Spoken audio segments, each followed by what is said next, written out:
안녕하세요. 유태양 작가입니다. 마침 이 동영상을 촬영하기 며칠 전에 세계 최고의 격투기 대회인 UFC 294가 성황리에 마무리됐습니다. 이번 UFC는 우리에게 만수르 국가로 유명한 UAE 수도 아부다비에서 개최돼 큰 화제를 모았는데요. 그런데 이번 UFC 294 대진표를 보면 흥미로운 내용이 있습니다. 바로 대진표상에 유독 이슬람계 선수들 이름이 많이 보인다는 건데요. 우선 메인 이벤트에 이슬람 마카체프부터 시작해서 라이트 헤비급 마고메드 앙칼라에프, 미들급 이크람 알리스케로프, 벤터급 사이드 누르마고메도프까지, 그리고 심지어 미들급은 무슬림 대 무슬림 매치였습니다. 카마루딘 우스만 대 캄자 치마이프의 경기였는데 두 선수 모두 유명한 이슬람 독실한 무슬림 파이터죠. 그래서 이번 경기를 보면은 유독 이슬람 계열의 즉 무슬림 선수들의 선전이 돋보였습니다. 사실 이거는 UFC만에 한정된 이야기는 아닙니다. 일전에 UFC 최고의 스타 코너 맥그리거를 꺾은 하빕 누르마고메도프 또한 독실한 무슬림으로 알려졌고요. 또 여기 오늘 대회에는 나오지 않았지만 벨랄 무함마드도 팔레스타인계 미국인 독실한 무슬림으로 또 유명하죠. UFC뿐만이 아니라 레슬링, 유도, 주짓수 등 다양한 격투기계에서 최근 들어 무슬림 계통 선수들이 두각이나 활약을 보이는 일이 점점 많아지고 있습니다. 도대체 무슨 이유가 있길래 이런 일이 벌어지는 걸까요?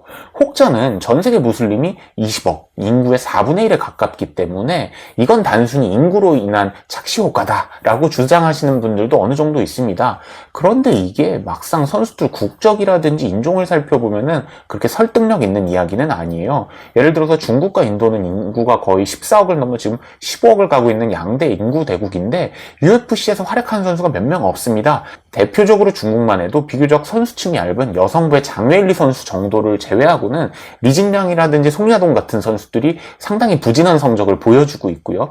기타 선수들의 활약은 별 보이지 않습니다. 인도의 경우엔 더 처참해서 우리가 이름난 격투기 선수 자체가 거의 배출되지 않고 있죠. 또 다른 사람들은 많은 격투기 선수를 배출한 다게스탄 지역의 특수성을 예로 들고 있습니다. 즉 이 지역 남자들이 마치 우리나라 남자들이 롤을 하듯이 레슬링, 유도, 삼보를 어려서부터 하면서 일종의 탄탄한 유스 시스템이 갖춰져 있길래 이들 사이에서 좋은 선수들이 많이 나온다, 이런 이론을 펴기도 하는데, 그렇다고 치기에는 또 체첸이나 다게스탄 출신이 아닌 무슬림 선수들이 너무 많이 배출되고 있어요. 그래서 오늘은 왜 무슬림들이 이렇게 싸움을 잘할까, 격투 스포츠에서 이슬람 교도들이 실력을 보여주는 이유에 대해서 알아보도록 하겠습니다. 첫 번째 이유로는 이슬람 교리의 특수성을 꼽을 수 있습니다. 우선 이슬람의 교리 자체가 남자다움과 상무다움을 강조하고 중시하고 있습니다. 아무래도 치안도 나쁘고 부족한 분쟁이 잦은 유목민, 아라비아 유목민 사이에서 출현한 종교다 보니 이런 영향을 띈 게 아닐까 추정됩니다. 초창기 이슬람 커뮤니티, 이걸 움마라고 부르는데요. 이 움마는 초기부터 끊임없이 타 종교의 박해를 받아왔습니다. 처음에는 메카와 메디나에 있는 다신교 신앙을 믿는 아랍인들의 공격을 받았고, 이후 유대인들과 기독교인들의 공격을 받으면서 이슬람 커뮤니티 움마가 커졌거든요. 그러다 보니까 초창기 무슬림들은 아무래도 남성다움, 전투력, 호신술을 강조하는 문화가 교리상에 강하게 남아있습니다. 실제로 이슬람 사람들은 순나라고 해서 예언자 무함마드의 행적을 따라하는 것을 자신들의 귀감으로 삼고 있는데요. 예언자 무함마드만 해도 라카나라는 남자와 종종 취미 삼아 레슬링을 했다라는 기록도 남아있고, 또 무함마드의 2대 후계자인 우마르 또한 아들에게 활쏘기, 승막, 수영과 같은 기술들을 꼭 가르쳐야 된다라고 제자들에게 말을 했는데요. 이 말은 아랍 문화 그리고 이슬람 문화에 널리 퍼져 있는 호신술에 대한 비중을 알 수 있습니다. 아랍 여행을 가면은 가끔 전통 복장을 입은 아랍인들이 옆구리에 단검을 차고 다니는 걸 볼 수 있습니다. 이 단검을 잠비아라고 하는데, 이게 우리로 치면은 실질적인 무기라기보다는 조선시대 양반들이 갓 쓰고 상투 트는 것처럼 전통 복장, 그러나 남자의 명예를 상징하는 전통 복장이란 걸 생각해 보면은 얼마나 아랍인과 이슬람 사이에서 전통적으로 이런 무에 대한 숭상이 있었는지 알 수 있게 되죠. 또 전부는 아니지만 일부 이슬람 국가에서는 가문의 명예를 중시하고 손해를 보면 반드시 피로 갚는 문화, 복수의 전통, 소위 카눈이라는 악법도 내려오고 있습니다. 대표적인 지역이 아까 이야기한 하비비나 이슬람 마카체프, 함자 치마예프 등을 배출한 다게스탄, 체첸 등의 카프카스 지역과 또 동유럽의 이슬람 국가인 알바니아, 보스니아 등을 비롯한 곳에 이런 문화가 있어요. 그러다 보니까 가문 대 가문이 싸움이 나게 되면 로미오와 줄리엣처럼 가문끼리 뭐 칼 들고도 싸우고 주먹 다짐도 나고 이런 일이 벌어지는 겁니다. 당연히 남자라면 자신의 몸을 지키기 위해서 이런 분위기에서는 무술을 어려서부터 수련할 수밖에 없는데 이 문화가 지금까지 내려져 온 것이다 라는 추측이 가능합니다. 무슬림 선수들이 두각을 드러내는 두 번째 이유는 꾸준한 투자입니다. 아랍계 자본들이 1990년대 후반 들어와서 격투기, 그 중에서도 레슬링, 유도, 삼보, 주짓수 등에 계속해서 투자를 하고 있는 것 또한 긍정적인 영향을 미치고 있습니다. 그래플링, 즉 타격을 배제하고 맺히고 던지고 조르고 꺾고 이런 종류의 운동들을 다 묶어서 그래플링이라고 하는데요. 이 그래플링 대회 중에 세계에서 가장 큰 대회가 ADCC, 즉 아부다비 컴뱃 클럽이라는 경기입니다. 근데 이 아부다비 컴뱃 클럽을 누가 만들었나 보면은 아부다비의 왕자인 셰이크 타능 빈 자이드 알 나흐얀이라는 왕자가 이 그래플링의 큰 팬이어서 이 대회를 만들었습니다. 또 이 왕자가 누구냐면 우리가 부자의 대명사로 잘 알고 있죠. 만수르의 친형이기도 합니다.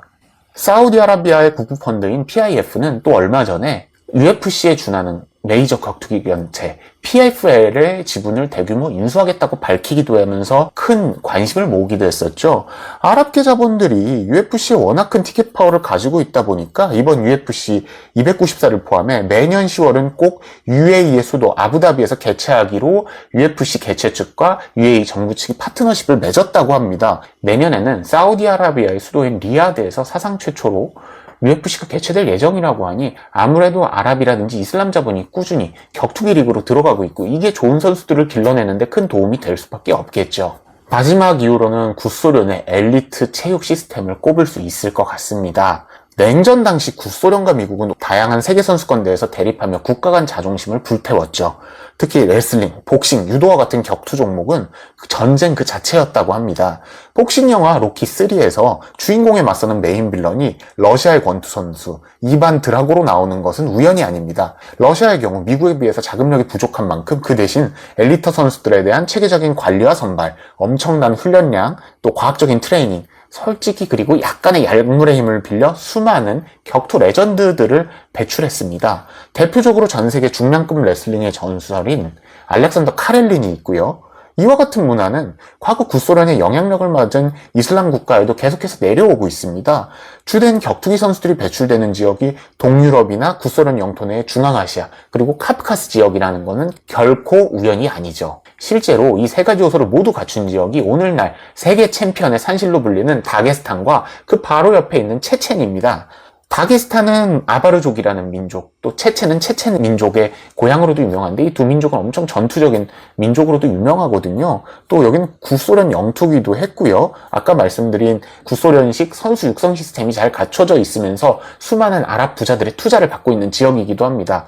그러다 보니까 유명한 격투기 선수만 뽑아도 UFC의 무패 챔피언인 하빕 누르마고메도프, 이슬람 마카체프, 함자 치마에프, 마그메드 앙칼라에프, 이크람 알리스케이프, 그리고 레슬링 종목으로 넘어와도 현대 레슬링의 리빙 레전드라고 하는 사티에프와 사둘라에프 등등 수많은 선수들이 배출되고 있습니다.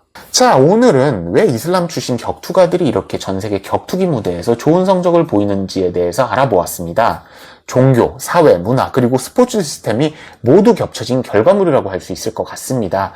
우리나라 e스포츠, 스타라든지 롤 분야에서 선수들이 좋은 성과를 보이는 것에는 뭐 e스포츠에 대한 과감한 투자라든지 열풍, 그리고 수많은 PC방, 인프라, 정부의 IT에 대한 끊임없는 후원들이 있었다시피 무슬림 계통 선수들이 최근 선전하는 배경에는 이와 같은 맥락이 있었다고 할 수 있습니다.